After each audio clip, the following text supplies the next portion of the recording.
আসসালামু আলাইকুম রহমতুল্লাহ বারাকাত। কি অবস্থা সবার? আশা করি আলহামদুলিল্লাহ সবাই ভালো আছেন। উম, সবার মাথায় একটাই চিন্তা যে নেতা কে হবে, নেতা কে হবে। হ্যাঁ, গণভবন দখল করার জন্য। এখন আপনাদের সামনে কেউ থাকতে হবে, ছাত্রদের মাথায় এটাই চিন্তা যে কেউ একজন তো থাকতে হবে নাকি, যে সে বলবে যে আমরা আমরা আসি তোমার সাথে। হ্যাঁ, তোমরা যাও। আর আরেকটা টেনশন হলো ক্ষমতা কার হাতে উঠাই দিব, ক্ষমতা কার হাতে উঠে দিব, কার হাতে দিব। বর্তমানে আপনার কাছে একটা প্রশ্ন, আপনি দিবেন কার হাতে? ধরুন শেখ হাসিনা গেছে গা, এখন কার হাতে ক্ষমতা উঠে দিবেন বলেন? এখন এক দেখা আছে মির্জা ফখরুল ইসলাম আলমগীর, মানে দেশে থাকা যারা, তাদের হাতে বর্তমানে ক্ষমতা কিন্তু উঠে দিতে হবে। না হলে কিন্তু অন্য দেশের কেউ আইসা যুদ্ধ লাগাই দিব, ক্ষমতা দখল করে নেব, দেশ দখল করে নেব। বুঝছেন, এগুলো হইলো ব্র্যান্ডের খেলা, এগুলো রাজনীতির খেলা। যে কোনো কথা কইলে হয়ে যায় না, বুঝছেন? এখন ছাত্রদের একটাই প্রশ্ন, একটাই কথা যে নেতা কে হবে, কার হাতে ক্ষমতা উড়ে দিব। এখন তাদের প্রশ্ন হইলো এটা। এখন দেখেন, আপনার প্রশ্ন, আপনার কাছে আমার একটা প্রশ্ন, আপনি যারা ভিডিও দেখবেন তাদেরকে বলতেছি, আপনি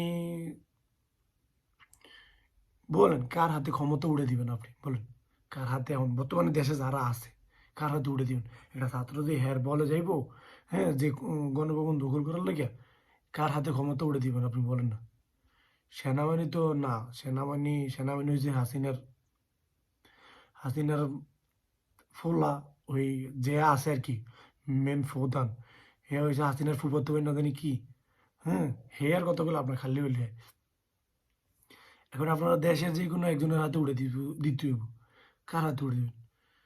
হুজুর জাতীয় কেউ আইব না এখন বর্তমানে, কারণ তারা খুবই টাফের ভিতরে আছে। আর চরমনাই, চরমনের কথা কইতে পারি না। আর নইলে আপনারা মির্জা ফখরুল ইসলাম আলমগীর হাতে উড়ে দেন। হ্যাঁ, উঠাই দিলে উনি আছে। এখন উনি যদি বলে, উনি যদি বললো হ্যাঁ আমি আসি, সমস্যা নেই, ক্ষমতা হস্তান্তর আমি করব, তাহলে ছাত্ররা কিন্তু বল পাইতেছে, আরো বেশি বল পাইতেছে গণভবন দখল করার লেগে। এত মানুষ নামা লাগে না গণভবন দখল করতে। হাজার 10 থেকে বা 10-15 হাজারের ভিতরে মানুষ হইলেই হয়ে যায়। কারণ এত মানুষ গণভবনের ভিতরে আটবো না। আর কতজনের গুলি করবো তারা?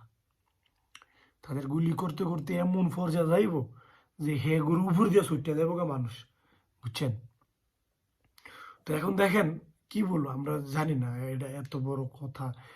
আমরা ছোটখাটো মানুষ, রাজনীতি যেটুকু বুঝি অতটুকু বলতেছি।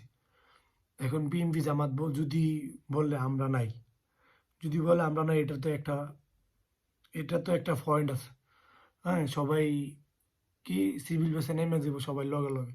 আর জনতা তো এখন আছে বর্তমানে। এত কিছু বাদ, সবার একটাই কথা, যে ক্ষমতা বর্তমানে কার হাতে উঠাই দিব, কার হাতে? পরবর্তীটা হচ্ছে পরবর্তী, ভোট হইব, নির্বাচন হইব, হইলে জনগণ যারা ভালোবাসে তারা বানাইব, এটা হচ্ছে পর হিসাব। এখন সবার প্রশ্ন হইল যে ক্ষমতা কার হাতে উড়ে দিব, ক্ষমতাটা কার হাতে উড়ে দিব, যে ক্ষমতাটা উড়ে দিলে হ্যাঁ আমগরে প্রোটেকশন দিব, হ্যাঁ আমগো, হ্যাঁ দায়িত্ব নিব। এই তো এখন দেখেন, আমার মত আইতেছে যে মির্জা ফখরুল ইসলাম আলমগীরের দিলে এখন আপাততর জন্য ভালো হয়। তিনি একজন শিক্ষিত লোক, তিনি একজন ভদ্রলোক, ঠান্ডা মাথার লোক, তিনি রাজনীতি বোঝেন। হুম, ওরকম ওই যে আওয়ামী লীগের কুত্তা ছাড়া খেউ খেউ খেউ খেউ লীগের মতন না, ঠিক আছে? যে এরকম খেউ খেউ লীগ মুরুক্ষ, বাংলা রিডিং পড়তে পারে না সংসদ ভবনে যায় বইতে। হ্যাঁ, পতিতালয়ের নায়িকা যায় সংসদ ভবনে, পতিতালয়ের নারী, রাত কাঁপানো নারী, হে নারী দেয়, হ্যাঁ, এই সংসদ ভবনে বসে। তো এই বোঝেন কোথায় কয়ে লাভ আছে, ওগুলো কয়ে লাভ নেই। আর আমলিকের উড়ে তুলে একবারে মূল থেকে একদম গোড়া সকারে মাটি সকারে উঠে নিতে হবে।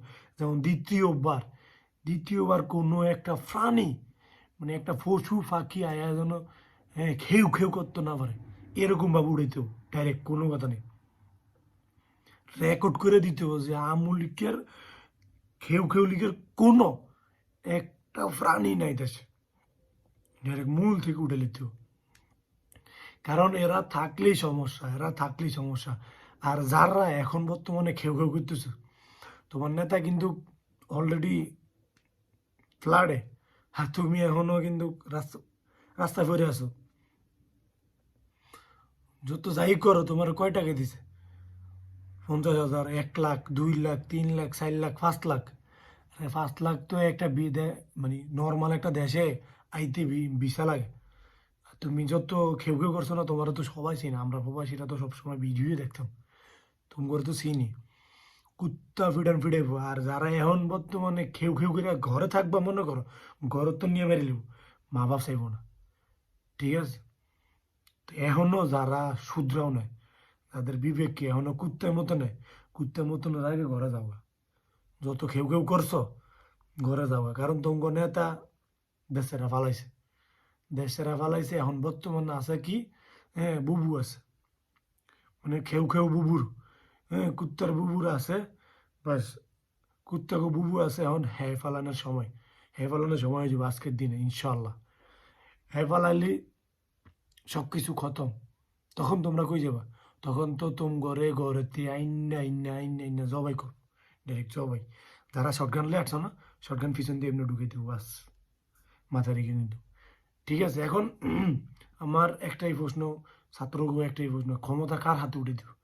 ক্ষমতার হস্তমৈথুন করবো কার হাতে? এখন দেখেন আপনারা ডিসিশন নেন কি করবেন। হ্যাঁ, মানে এখন বর্তমানে যে দেশে আছে তার হাতে তো ক্ষমতা উঠে দিব।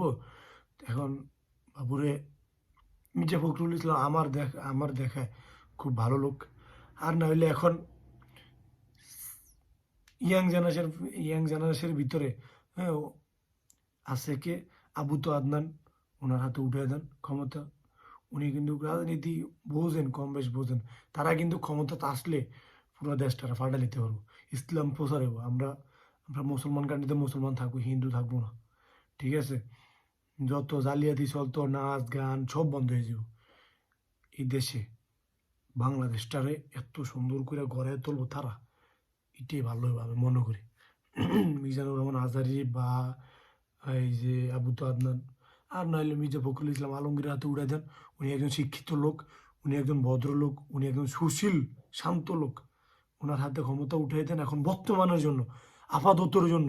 না হলে কিন্তু সেনাবাহিনী দখল করে নেবে। সেনাবাহিনী হ্যাঁ হেরাতে কিন্তু হাঁটাইতে পারবেন না। আর হ্যাঁ যদি যাইতে হয়, হ্যাঁ যাইতে হলে হ্যাঁ হাঁটা দিতে হবে বাস, কারণ করার কিছু না। এর মতন লোক থাকলে সমস্যা। ওই যে কইলাম না, মূল থেকে উঠে লিখতে হইব, এটা এটা মূল থেকে উঠে লিখতে হইব, ঠিক আছে? তো দেখেন, আপনারা চিন্তা করে দেখেন, আর আমার প্রশ্ন জবাবটা দিবেন, আপনি কাকে চান? এখন বর্তমানে যে দেশে আছে, কাকে চান আপনি ক্ষমতাবান হিসেবে? কারণ আপনার মনে একটা প্রশ্ন, কে বসবে ক্ষমতায়, কাকে বানাবো নেতা, হ্যাঁ যে আমাদের পিছনে একজন শেল্টার দিব। ঠিক আছে, সমস্যা নাই, তোরা যা, আমরা আছি, এরকম কেউ। এটা ভাবতেছে, সবাই ভাবতেছে, ছাত্ররা সবাই ভাবতেছে। এখন আপনি আমার প্রশ্নের উত্তরটা দিয়ে যাবেন, ঠিক আছে? আজকের কর্মসূচি সুন্দর করে পালন করা হোক, ইনশাআল্লাহ সফল হোক, দোয়া করি। সবাই সুস্থ থাকবেন, শান্তিতে থাকবেন, ভালো থাকবেন। আসসালামু আলাইকুম।